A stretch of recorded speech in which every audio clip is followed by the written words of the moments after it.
एक दिवशी येतो आणि या माळ्याची रंगरंगोटीच करतो बघ. लाडू खाणार का डिंकाचा? लाडू? शेळीचं दूध बी देती. अरे वा. अरे आज आज लय मेहरबान तू माझ्यावर.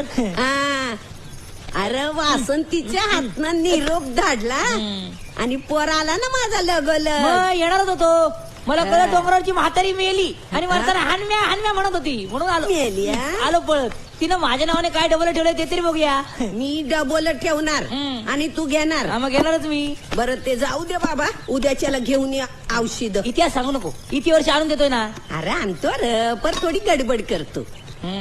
तरी गावच्या कामाच्या मानाने ही गडबड काय येत नाही. अरे ते जाऊ दे, ते समज कराय, पण उद्याचं काम लई महत्वाचं आहे. कळलं. टायमाच्या आधी औषध आणून देतो मग तर झालं. अरे बाबा हा माझ्या लॉडोच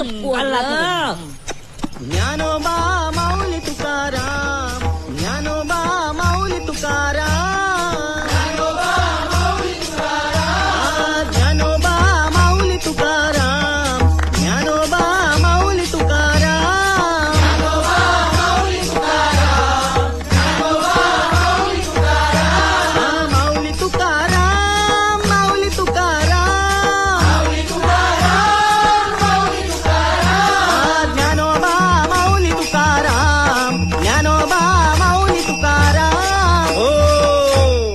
चाणाक्ष चतुर मानव जात, चाणाक्ष चतुर मानव जात, अहो देवालाही फसवी हातो हात. तर मंडळी, अहो भगवंत एकदा मानव जातीवर प्रसन्न झाले आणि म्हणाले, चला रे प्रत्येकाने एक एक वर मागा. कुणी संपत्ती मागितली पण तो पुढे आरोग्य गमावून बसला. कुणी देखणे पण मागितलं पण तेही पुढे टिकलं नाही. त्याच्या पुढे आर्थिक विपन्नवस्था आली. पण त्या राज्यामध्ये एक म्हातारी अतिशय चलाक होती, हुशार होती, चाणाक्ष होती. तिने मात्र या सगळ्या समस्या एकत्र करून त्या भगवंताकडे, त्या पांडुरंगाकडे एकच वर मागितला. पहा किती बुद्धिमान होती ती.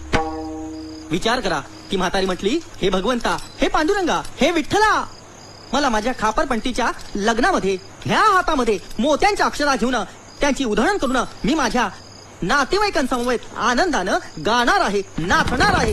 हो हो हो हो. बघा बघा किती ती म्हातारी हुशार आणि चलाक. हो, सगळं तिनं एकाच वरामध्ये आरोग्य मागितलं, संपत्ती मागितली, दीर्घायुष्य मागितलं. विचार करा किती हुशार ती म्हातारी. सकल समस्येवर एक उपाय म्हातारीनं शोधला. 3 समस्या एकत्र गुंफून एकची वर मागितला. बोला ज्ञानेश्वर माऊली गुरु ज्ञानराज माऊली तुकाराम. माझा ज्ञानेश्वर माऊली गुरु ज्ञानराज माऊली तुकाराम.